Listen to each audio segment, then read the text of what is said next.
Hey all, it's winter, which means inside projects. So today I finished up a splice for a friend of mine. The used to be tail end of his climbing line is now the termination or splice side.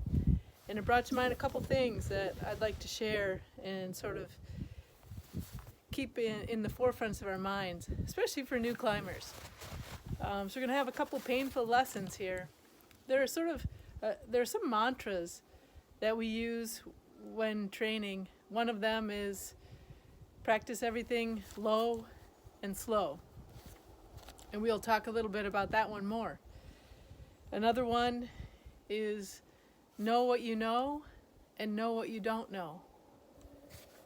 And that one is something to keep in the front of your mind that, time is required when you're learning new things.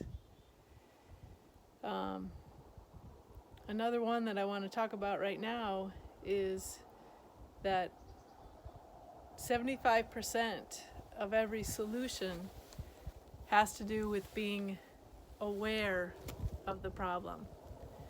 And so this is for new climbers and for people who train new climbers. And this is not a knock on my buddy at all, because he's going to be an excellent arborist. He's already a decent arborist and he's just learning, and he's going to be an excellent climber. But this is his climbing line.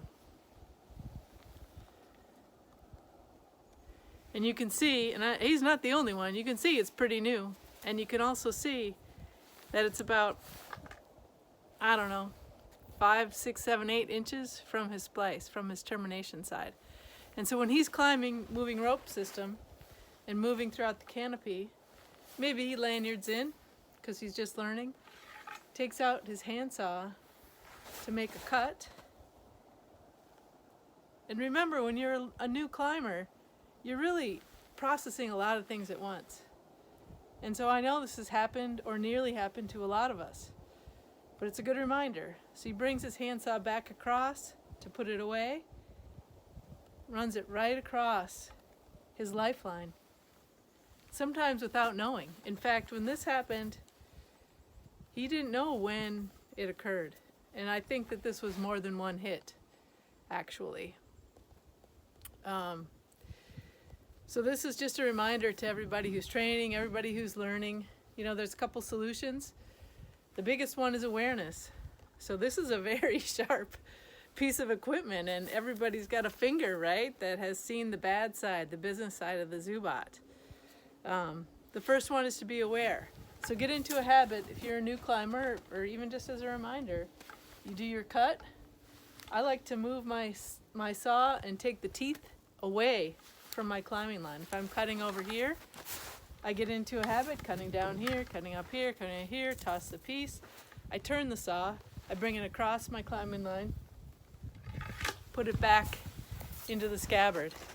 Now some people eliminate this by wearing their handsaw down on their leg. That's awesome. That doesn't feel good to me. I don't like it. But anything you can do to keep sharp bits away from your bridge and sharp bits away from your lifeline. When you're training somebody, you can't keep an eye on them all the time. And this is one of the things that's really scary, and it's hard to teach because the people you're teaching, they don't want to do this either, but you just don't have an awareness of it yet.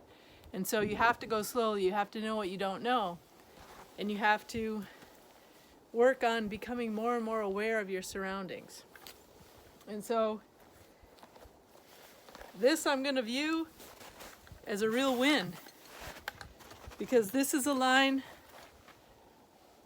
that didn't hurt anybody. And this is an end now that I'll tidy up. This is the new bitter end for the climbing line, and luckily this line was pretty new, so it can still be used, and luckily since it was pretty new, I can still splice the other side.